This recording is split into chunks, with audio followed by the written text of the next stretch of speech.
Most advice about the inner child sounds like this.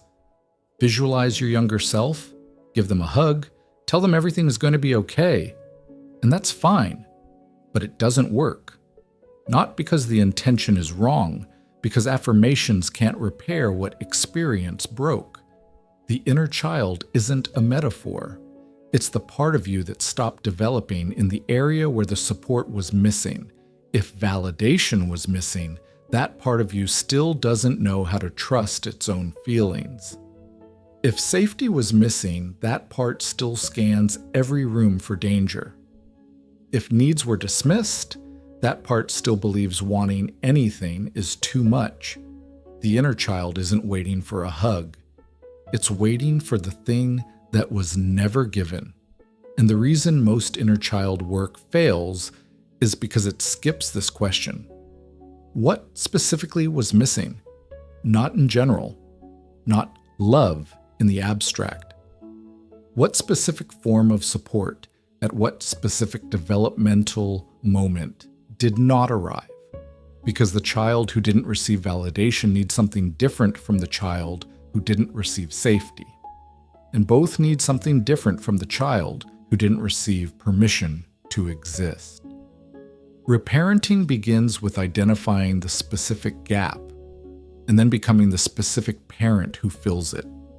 Reparenting is the process of giving it, not by going back in time, by becoming now the kind of parent that child needed then.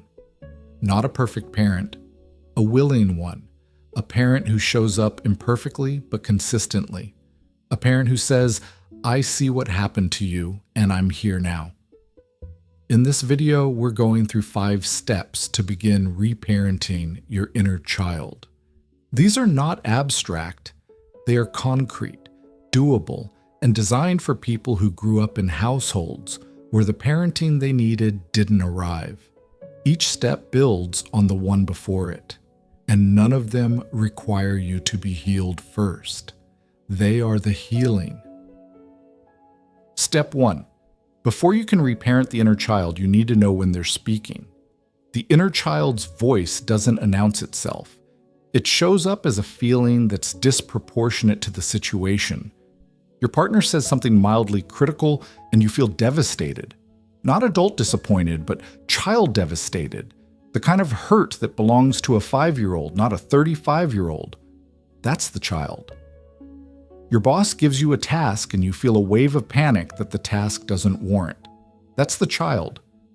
Someone cancels plans and you feel abandoned in a way that doesn't match the event. That's the child. The practice is simple but not easy. When the emotional reaction is bigger than the situation, pause and ask, how old does this feeling feel? Not how old am I? How old does this feel? If the answer is 7 or 5 or 3, the inner child is the one responding, not the adult. This distinction matters because the adult and the child need different things. The adult can process the mild criticism rationally. The child needs to hear, that hurt, and it's okay that it hurt. Without this step, you'll keep trying to solve child-sized wounds with adult-sized logic. And the child doesn't speak logic. The child speaks feeling. Start by simply noticing. You don't need to do anything yet. Just begin to identify when the reaction belongs to the child. Over time, you'll start to recognize the child's signature, the specific quality of hurt, fear, or shame that is older than the present moment. That recognition is step 1, and it's more powerful than it sounds. Here's an example of what this looks like in practice. You're at work. A colleague gives blunt feedback. The adult brain knows this is professional, this is useful, this is fine. But the feeling in your chest is not fine. The feeling is rejection, devastation. The feeling is old. You ask, how old does this feel? And the answer comes, 8. That's the child who brought a drawing home and was told it wasn't good enough. The colleague's feedback activated the 8-year-old, not the adult. And knowing that changes what you need in the moment. The adult needs to process feedback. The 8-year-old needs to hear, Your work has value. Both are real, but they need different responses, and you can't give the right response if you don't know who's asking. Step 2. Once you notice the child, give them the words they were never given. This is not affirmation. This is not standing in front of a mirror saying, "I am worthy." This is specific, targeted validation of the exact thing that was dismissed, minimized, or ignored in childhood. If the child's sadness was called dramatic, the reparenting response is, "You weren't being dramatic. You were sad, and sadness was the right response to what happened." If the child's needs were called selfish, the reparenting response is, "You weren't selfish. You were a child who needed something, and needing things is not a character flaw. The key is specificity. Generic validation, 'you're enough,' doesn't land because the wound isn't generic. The wound is specific, a specific moment, a specific dismissal, a specific message that was absorbed. The reparenting must match the wound's specificity. You don't need to remember the exact moment. You need to name the message. What did the household teach you about your feelings? Name that, and then correct it, not with force, with the quiet authority of someone who has finally seen the truth. The correction doesn't need to be spoken aloud. It can be written in a journal. It can be thought during the pause from step 1. The format doesn't matter. What matters is that the child hears for the first time the words they needed. That wasn't okay. You weren't the problem. Your feelings were real, and someone, you, finally sees that. Let me be specific about what this sounds like. If the message was "you're too sensitive," the reparenting correction is not, "I'm not too sensitive." It's, "I was sensitive." And sensitivity was the correct response to what was happening. The problem was not my sensitivity. The problem was the environment that punished it. If the message was, "You're too needy," the correction is, "I was a child. Children need things. That's not a flaw. That's biology." The correction doesn't deny the original message. It resources it. The parent said you were too much. The reparent says, "You were the right amount for a child. The environment was too little." Step 3. This is the hardest step for children of households where needs were treated as burdens. The inner child learned, having needs makes me too much. Asking for things makes me selfish. Wanting anything is evidence that I'm ungrateful for what I already have. These messages were not taught in a single conversation. They were absorbed across thousands of interactions where the child's needs were met with sighing, guilt-tripping, dismissal, or redirection back to the parent's needs. Reparenting at this step means deliberately, consciously giving yourself permission to need, not earning the right to need, not justifying the need, giving permission before the justification. The practice looks like this. Notice the need, notice the guilt, and then instead of abandoning the need to appease the guilt, say to the child, "You're allowed to need this. The guilt is old. The need is real. This will feel wrong. The guilt will feel louder than the permission." That's expected. The guilt has decades of reinforcement. The permission has days.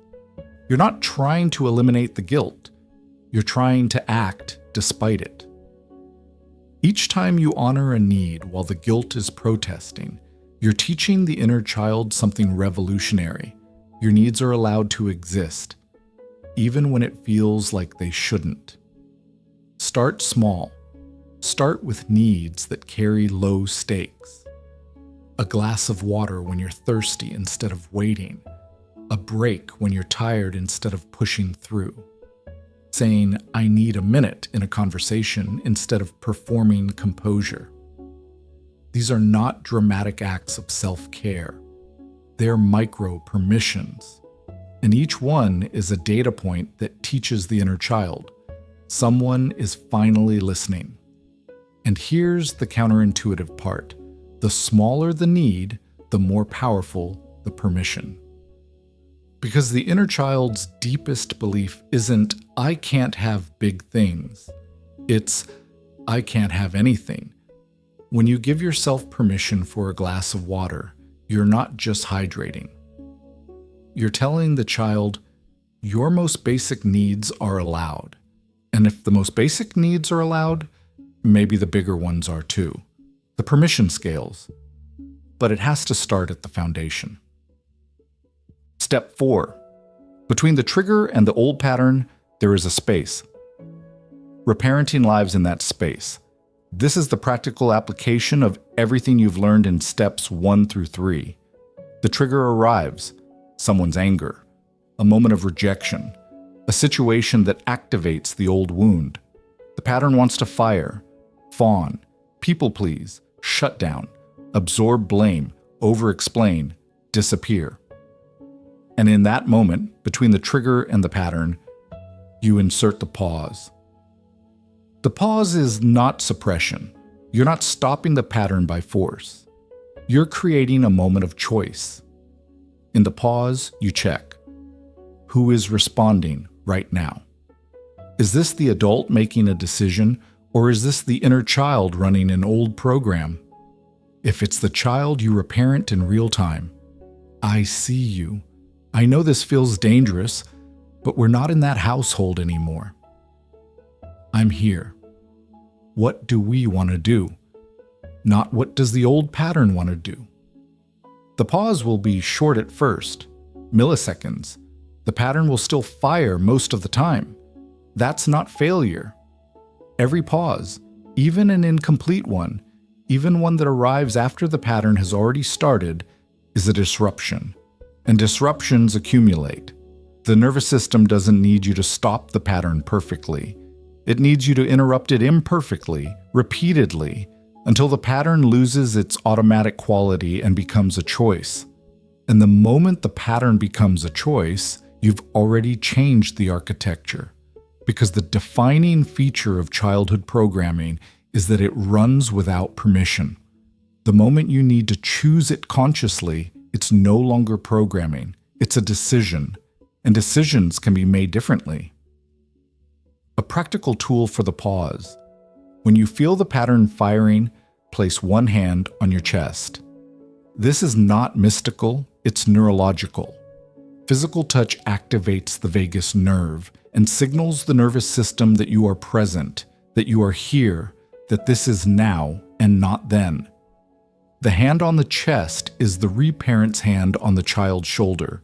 It says, I'm here. We're going to get through this. And we're going to choose, not react. You don't need to stop the pattern. You just need to be present while it runs. Presence disrupts automation, and disrupted automation eventually becomes choice. Step 5, the final step, and the one that makes all the other steps sustainable. Reparenting is not a technique you apply once. It's a relationship you build. Between you and the child inside you, a relationship based on the thing the original parenting was missing: consistency. Not perfection, consistency. The child doesn't need you to be flawless. The child needs you to keep showing up. What does this look like in practice? It looks like checking in regularly, not waiting for a crisis to notice the child, but building a practice of asking, daily or weekly, how are you doing in there? What are you carrying? What do you need? The check-in can be 30 seconds. It can be part of a journaling practice. It can happen in the shower or on a walk. The format is irrelevant. The consistency is everything. Because the wound the inner child carries is not a single event. It's a pattern. A pattern of not being seen, not being heard, not being prioritized. And patterns are not healed by single events. They're healed by counter patterns, by someone who keeps showing up even when nothing dramatic is happening, even when the child is quiet, even when the adult is busy. And here's the part that makes reparenting different from every other healing technique. You are not outsourcing the repair to a therapist, a partner, or a book. You are becoming the person the child needed.